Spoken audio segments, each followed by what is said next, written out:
शैक्षणिक वर्ष 2024-25 या वर्षासाठी सातपूर कॉलनीतील श्री छत्रपती शिवाजी विद्यालयात प्राथमिक विभागासाठी शालेय परिवहन समितीची स्थापना करण्यात आली। परिवहन समितीच्या स्थापनेप्रसंगी सातपूर पोलीस ठाण्याचे PSI नळकांडे तसेच वाहतूक नियंत्रण शाखेचे भदाने यांना आमंत्रित करण्यात आले होते। तसेच विविध संघटनेचे खजिनदार संपत आहेर शाळेचे शिक्षणाधिकारी रायते सर, मुख्याध्यापक गुंडकळ सर, पर्यवेक्षक कासव सर यांची प्रमुख उपस्थिती होती। मान्यवरांच्या हस्ते प्रतिमा पूजन करण्यात आले। या प्रसंगी उपस्थित असलेल्या स्कूल बस चालक मालकांना विद्यार्थ्यांच्या वाहतूक संदर्भात उपस्थितांनी मार्गदर्शन केले। यावेळी स्कूल बस चालकांच्या बाजूने दिनेश चव्हाण, पत्रकार प्रकाश बागुल, मधुकर पाटील, नितीन रकिबे, भाऊसाहेब अहिरे यांनी विद्यार्थ्यांची वाहतूक करताना येणाऱ्या अडचणीबाबत PSI यांना सूचित केले। त्यावर सातपूर पोलीस ठाण्याचे PSI नळकांडे यांनी मोलाचे मार्गदर्शन करत स्कूल बस वाहनधारकांना टवाळखोरांचा होणारा त्रास याविषयी मार्गदर्शन करून अशा परिस्थितीत काय करावे याबाबत योग्य सल्ला दिला। तसेच वाहतूक शाखेचे भदाने यांनी वाहन चालवताना सीट बेल्ट, सुरक्षेच्या दृष्टीने घ्यावयाची काळजी याबाबत योग्य मार्गदर्शन केले। तसेच मुख्याध्यापक गुंडकळ सर, शिक्षणाधिकारी रायते सर यांनी देखील मोलाचे मार्गदर्शन केले। या शैक्षणिक वर्षात समिती उपाध्यक्ष म्हणून मधुकर कासव तर सदस्य म्हणून पत्रकार प्रकाश बागुल यांची एकमताने निवड करण्यात आली। या प्रसंगी प्रास्ताविक मुख्याध्यापक गडकळ सर तर आभार कासव सर यांनी मानले। सूत्रसंचालन वाघ मॅडम यांनी केले। तसेच फलक सजावट सोनवणे सर व बिब्बे सर यांनी केले। या बैठकीला स्कूल बस चालक दिनेश चव्हाण, मधुकर पाटील, ज्ञानेश्वर शेळके, सुनील रकिबे, भगवान पगारे, भाईदास माळी, भाऊसाहेब पाटील, भाऊसाहेब अहिरे, गोपाळ निकुंभ, सुरेश पाटील आदी वाहन चालक मोठ्या संख्येने उपस्थित होते।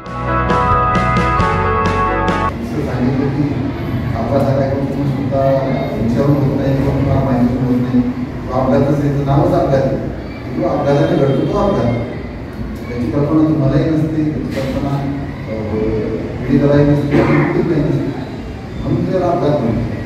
त्याच्यातून आपण बोध घेऊन सुधारण ज्या गोष्टी आहेत त्या सर्व आपण सर्व जरी सुधारण आहात, आपल्याला सर्व कल्पना आहेत, जास्तीत जास्त आपण त्या वाहनाचा सुधारित ज्या आपल्या असतील, ज्या परवानग्या असतील वेगळीच्या वेळी घेऊन जेणेकरून आम्हाला तुमच्यावर गावाची वेळी तुम्हालाही आमच्याकडे घेण्याचा सुद्धा नाही।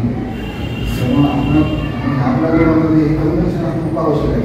त्यावेळेस तुम्हाला काही अडचणी सर तिथे लोक एरियामध्ये पोलीस सांगू शकतात की सर अशी अडचणी आहेत, किंवा एखाद्या त्या ठिकाणी शाळेचा टर्निंग पॉईंट असेल रस्त्याचा, त्या ठिकाणी शाळा सुटण्याच्या वेळेस किंवा भरण्याच्या वेळेस अचानक गर्दी होते, मुलं रश करत असतात, धावपळ असतात, तिथे धावपळाची शक्यता आहे, तुम्ही पोलिसांकडे जाऊ शकता।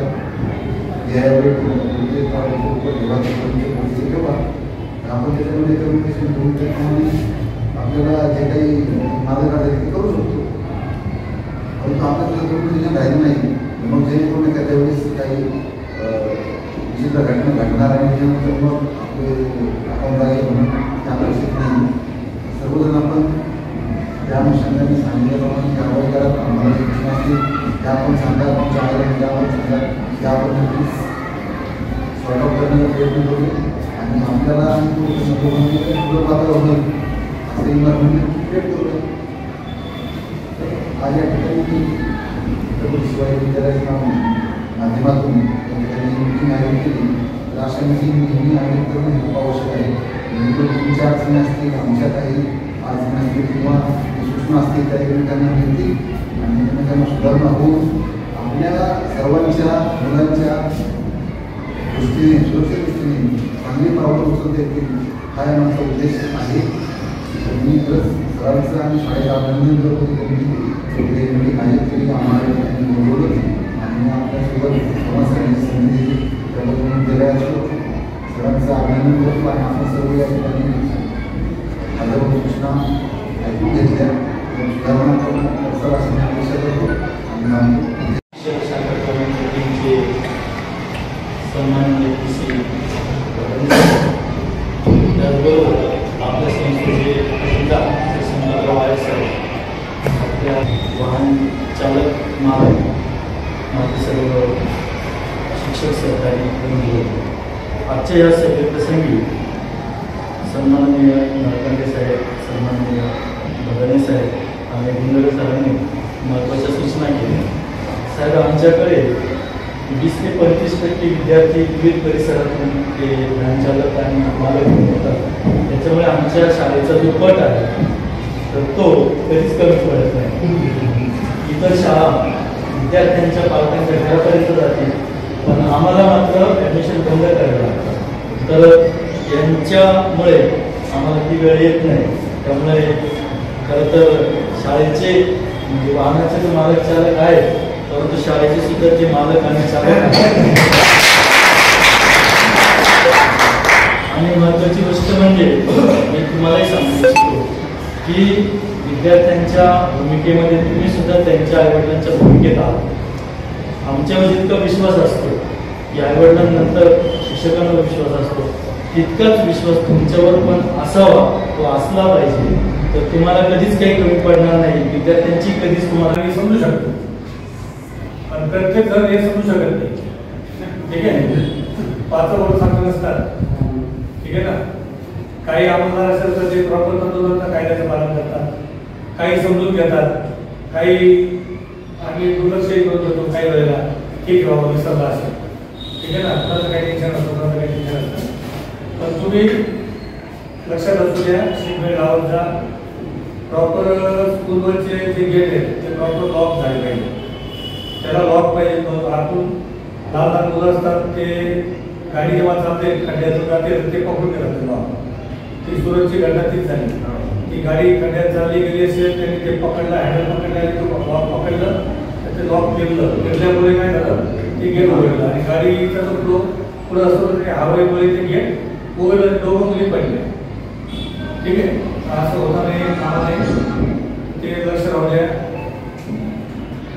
त्याच्यानंतर सरांनी सांगितलं याचं फायर डिस्ट्रीब्युशन. जर गाडीमध्ये आग लागली, काही झालं, काही होऊ शकतं. वाहन आहे शेवटी, काही होऊ शकतं है ना.